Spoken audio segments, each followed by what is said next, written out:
Porto e Negócios. Apoio Maritime Law Academy. Abitra. Apoio institucional Concais. Realização Santa Cecília TV.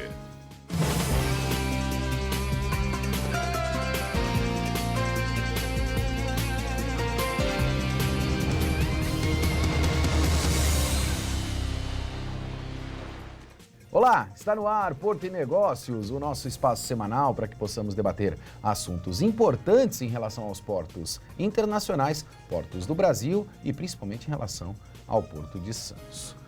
Conforme eu te prometi, nesta temporada de 2020, teremos os maiores e principais executivos do setor aqui no Porto e Negócios. Esta semana recebo Angelino Caputo, diretor executivo da Abitra.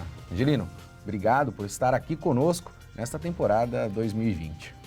Obrigado, Maxwell, pelo convite. A gente está sempre à disposição e o seu programa realmente tem feito a diferença aqui no debate local do Porto de Santos.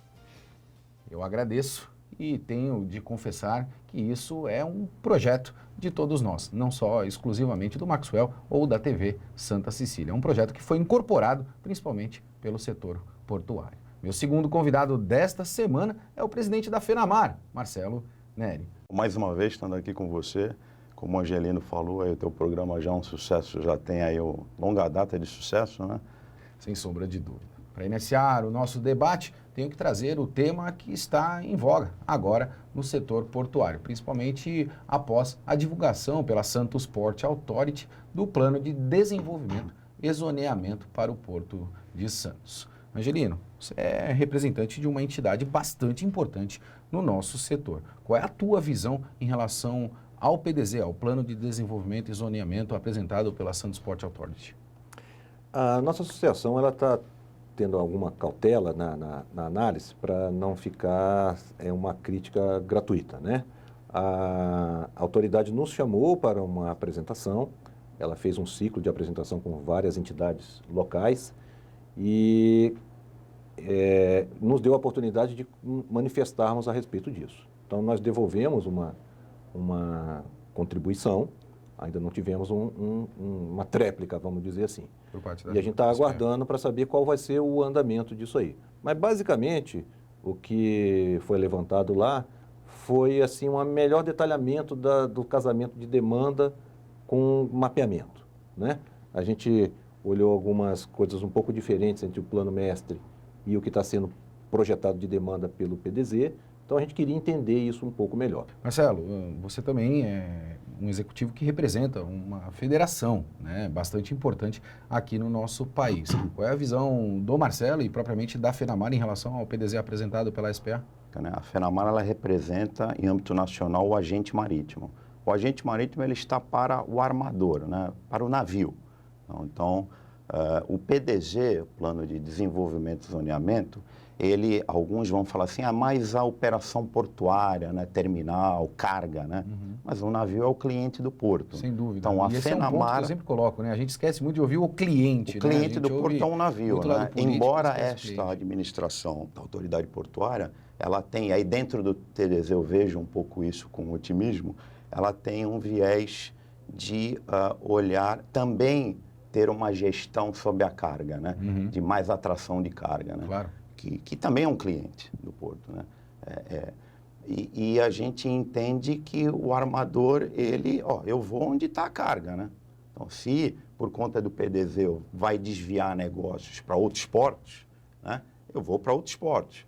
Mas a FENAMAR está também interessada em saber quais são esses negócios, porque já existiam armadores vindo mais no Porto de Santos para um determinado negócio e vai para um outro porto. Então, tem toda uma temática que, como o Caputo bem colocou, precisa ser bem estudada. Eu acho que eles estão fazendo uma boa lição de casa, que estão chamando todos os interlocutores, né, os stakeholders, os players, para discutir. Claro. Eu acho que o PDZ tem um viés interessante, que eu já falei, que é essa gestão de modernidade, porque eu até falei uma vez num outro programa teu que o Brasil quer tecnologia, mas não adianta ter estrada esburacada com tecnologia, né? Sim. Então você tem o PDZ que parece que olha uma gestão de, nós temos aí Port Community System, temos blockchain, tem uma série de coisas e temos um planejamento de porto que não absorve muito bem isso, né?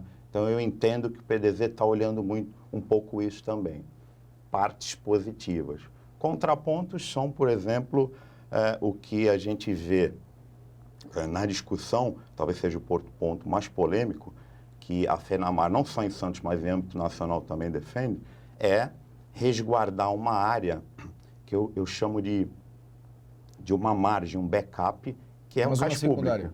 Que é o cais público. Eu acho que tem que ter um espaço para os pequenos. Um espaço que eu chamo de backup, né? Por mais que você tenha plano mestre, que você tenha lido dados de informações de carga antes de planejar, você sempre vai ter uma carga ou outra que você daqui adiante vai ter, tem navio esperando na barra. Olha, tem demurrage saindo do exportador e importador, divisa para o armador lá fora. Sim. Então, aí você teria que ter um cais público para trazer esses navios e ter um backup para tirar desses terminais especializados e não ficar navio lá fora. O que eu acho que às vezes o poder público faz, ele tenta fazer muito bem a lição de casa, mas às vezes esquece de escutar o pessoal do mercado.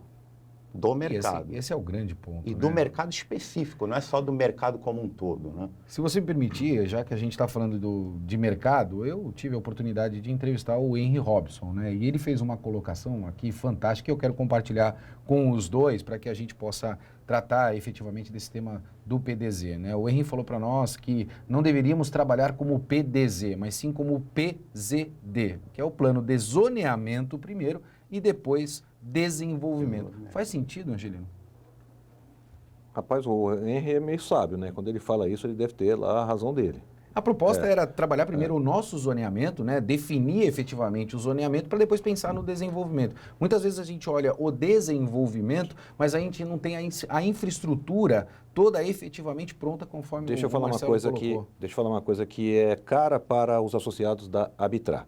A Arbitrar, ela envolve os recintos alfandegados. Claro. O recinto alfandegado tanto pode ser o operador portuário, ele pode ali também fazer a parte do despacho aduaneiro, mas nós temos um elemento bastante importante na cadeia, que é o terminal retroportuário. Mais ou menos metade da carga não é desembaraçada no operador, vai para um recinto que consegue fazer um trabalho mais de nicho, mais de boutique. Sim. Para a cadeia dos importadores. Esse PDZ, por exemplo, no zoneamento, não está reservado um cluster para terminais retroportuários. Tem cluster para contêiner, celulose, não sei o quê. Hoje nós temos vários terminais retroportuários, mesmo dentro da poligonal do porto, mas não apareceu no desenho novo o cluster retroportuário. Apareceu uma promessa futura naquele terreno do Retão do Alemoa, do lado de cá, o terreno da rede ferroviária, candidato a ser o cluster. Então, isso foi um dos questionamentos que nós submetemos. E aí, vai ficar assim? Como é que tem alguma novidade? Estamos aguardando essa resposta, mas tem a ver com o zoneamento, né? Claro. A cadeia logística, no nosso entendimento, funciona de forma mais eficiente se tiver esta opção logística para o importador, né?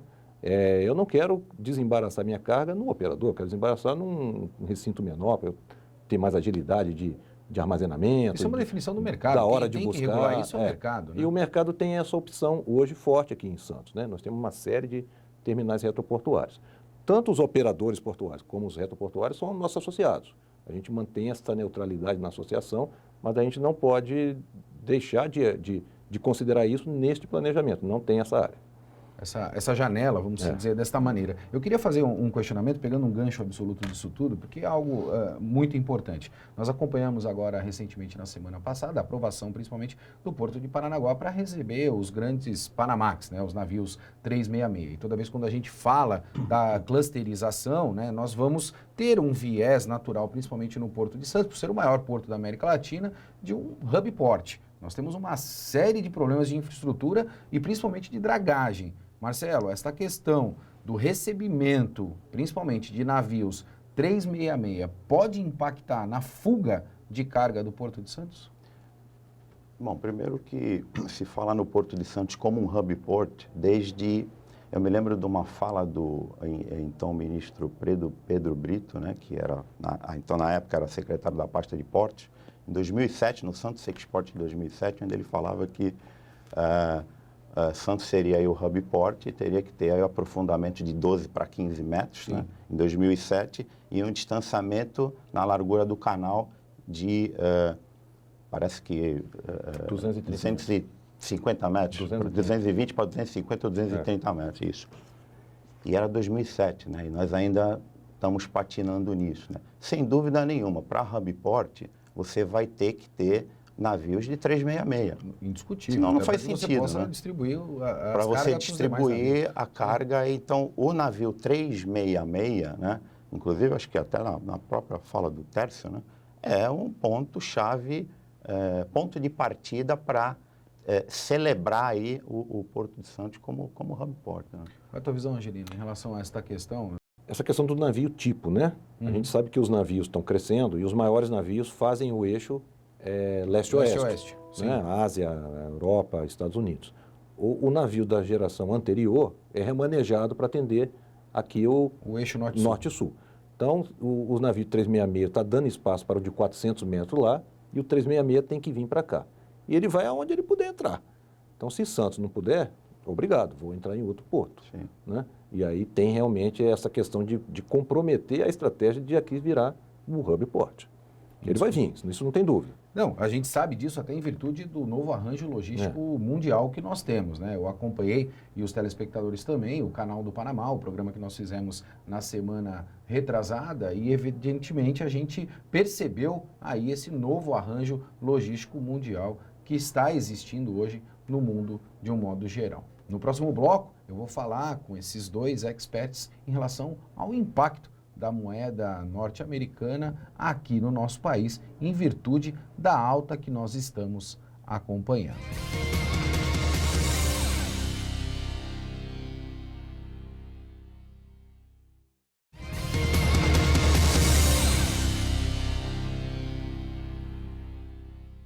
Estamos de volta com Porto e Negócios e não esqueça de acessar o nosso site, deixar lá o teu comentário, a tua sugestão de pauta para que possamos debater aqui no nosso programa. Esta semana recebo dois executivos importantes no cenário portuário nacional. Angelino Caputo, diretor executivo da Abitra, e Marcelo Neri, presidente da FENAMAR. No último bloco, debatemos muito em relação ao PDZ. E agora quero saber destes dois executivos em relação à alta do dólar, a alta que ocorreu em mais de 16% no último mês aqui no nosso país. E para isso, vou pegar a opinião inicial do Angelino Caputo. Angelino, qual é o impacto que a gente tem efetivamente nesta questão da alta do dólar, uma vez que nós trabalhamos não só a exportação, mas também a importação de produtos no nosso país? Marcos, eu não sou especialista em economia, mas claro, o básico que a gente aprende na vida aí é que quando o dólar sobe, fica caro para comprar e fica bom para quem está vendendo para fora. Então, esse equilíbrio na balança comercial a gente deve sentir aqui na movimentação do porto. A Abitra é muito focada no controle da importação. Exato. Então, na estatística de janeiro desse ano, já percebeu uma redução significativa na movimentação da entrada de contêineres aqui em Santos. A gente vai fechar a estatística de fevereiro brevemente e a gente vai olhar exatamente se isso continua se agravando ou se está estabilizando, mas parece essa questão do dólar tem a ver com essa questão do coronavírus, da crise do petróleo lá entre a Rússia e o Arábia Saudita. Então, a gente está torcendo para que seja uma coisa sazonal, uma turbulência só. Né? Passageira.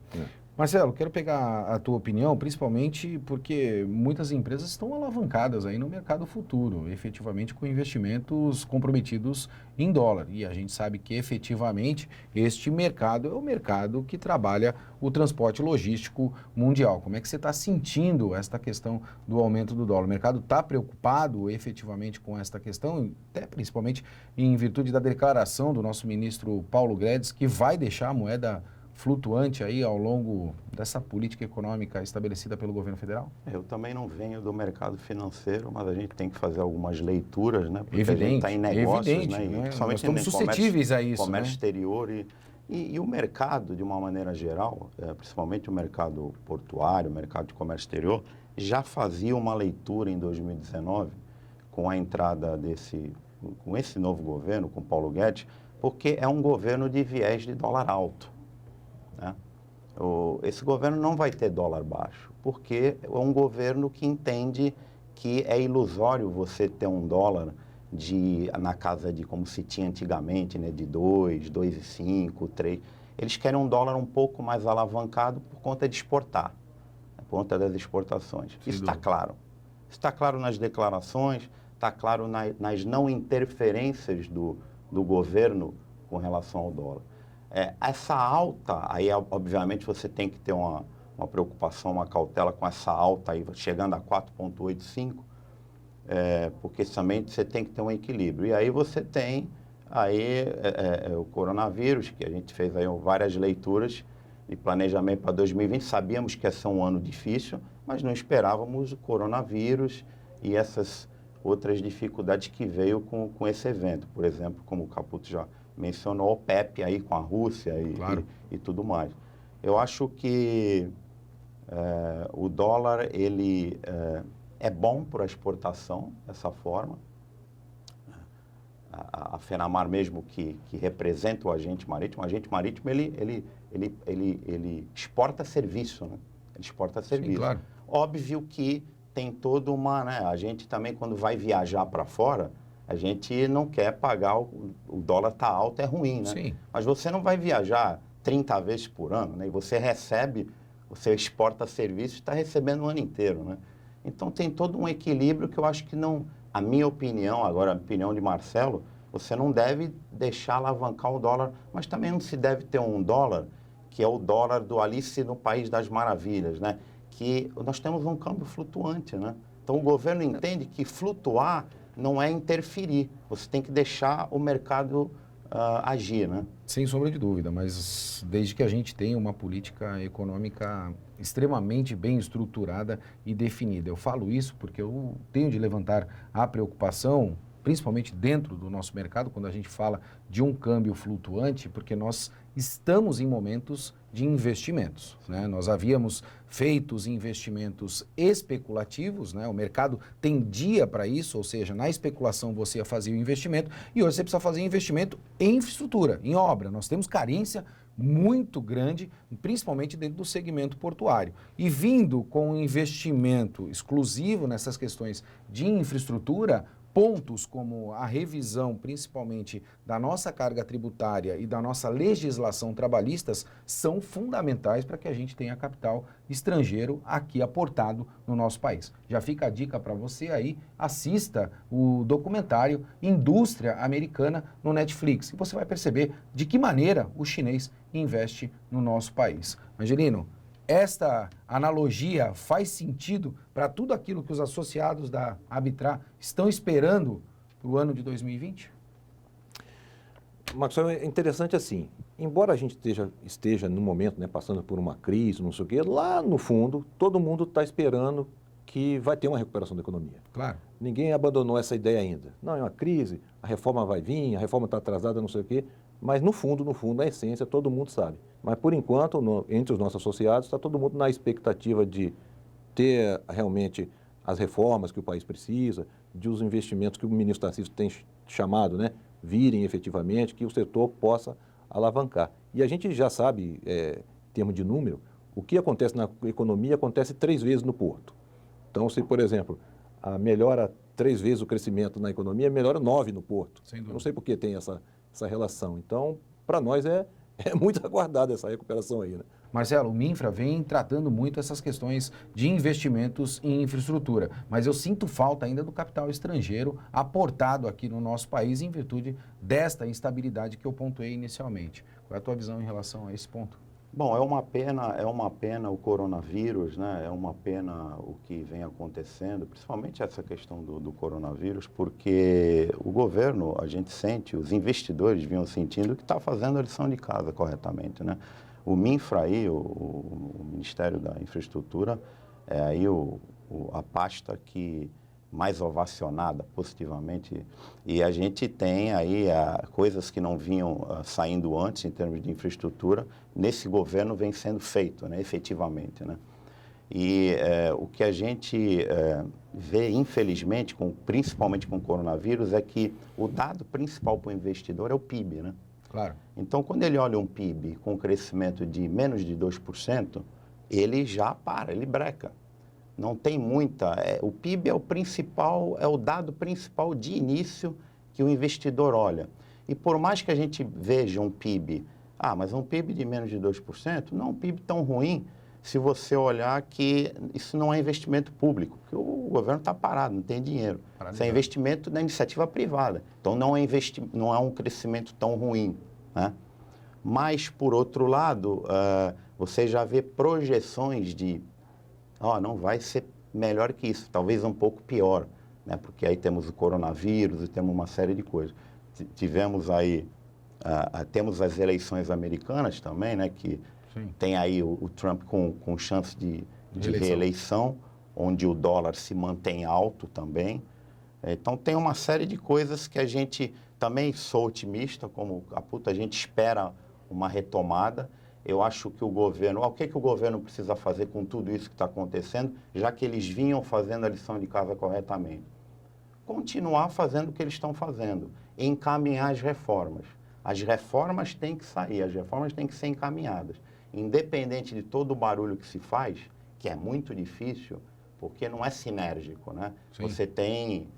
não é que não como numa empresa que todo mundo remando para o mesmo lado, e mesmo assim numa empresa é difícil, né? Imagina num ambiente como esse, né? Você tem mídia, você tem... Mas claro que não dá para falar, o coronavírus não é nada, mas também não dá para a gente parar e falar, olha, vai encaminhar as reformas e seguir o que está sendo feito, né?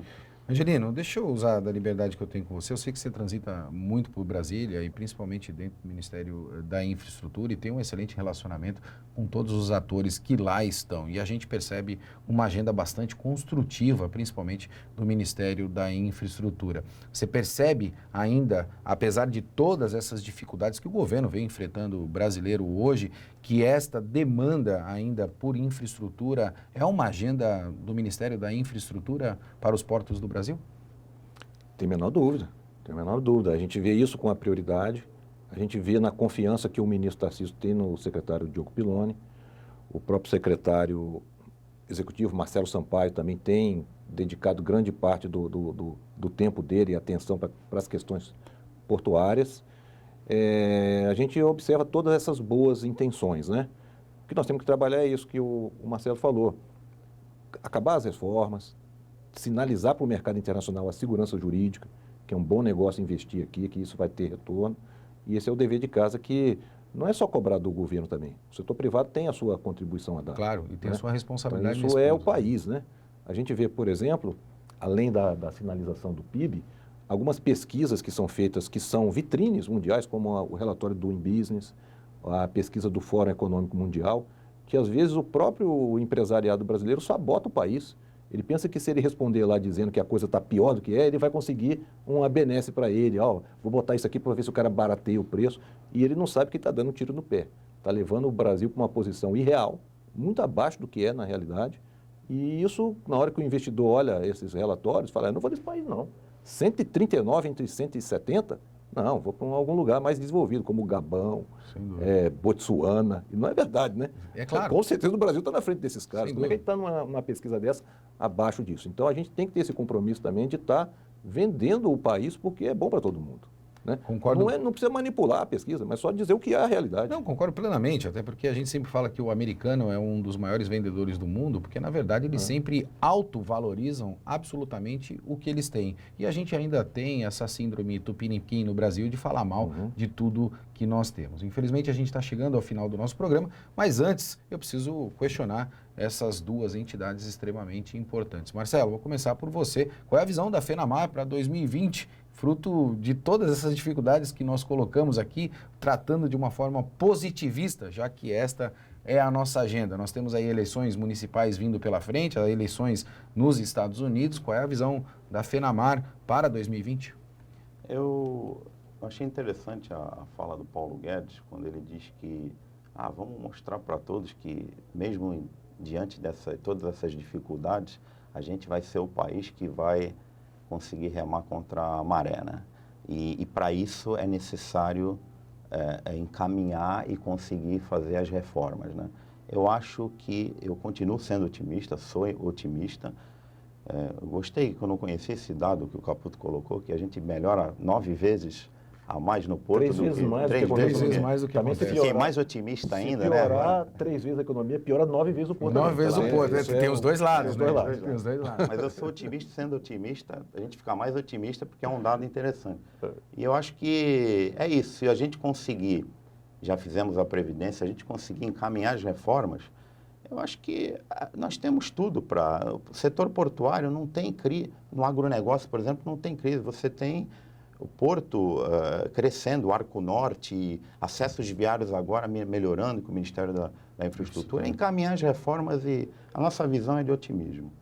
Caputo, sei que você tem um compromisso também com o Porto Negócios aqui ao longo do ano, já quero trazer para vocês que nós vamos criar a Confraria do Porto, os dois são convidados da Confraria do Porto, são membros da nossa Confraria do Porto, onde a gente vai discutir o negócio. E falando em negócio, qual é a visão da Abitra para 2020, no negócio portuário efetivamente? A visão da Abitra é muita expectativa na retomada do crescimento que traz mais movimentação, que é o negócio do associado da Abitra, com um temperinho adicional que a gente coloca, que é o apostar na inovação tecnológica. Sem sombra de A dúvida. Abitra tem comprado esta bandeira. E feito isso com muita propriedade. E a gente tem acompanhado aí alguns movimentos que a gente quer fomentar a inovação. Por quê?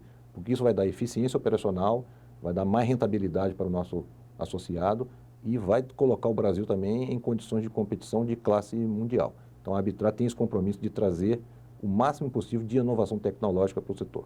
Falando em inovação tecnológica, quero que você assuma um compromisso comigo aqui no ar, Angelino. Quero falar sobre o Port Community System e tratar dessa agenda juntamente com você em alguma oportunidade que você tenha na sua agenda, porque isso é extremamente importante para o nosso setor portuário. Na hora que você quiser. É isso aí. Porto e Negócios vai ficando por aqui.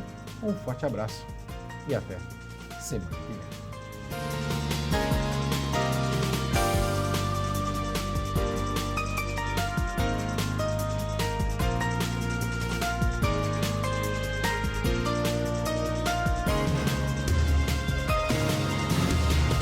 Porto e Negócios. Apoio Maritime Law Academy. Abitra. Apoio institucional Concais. Realização Santa Cecília TV.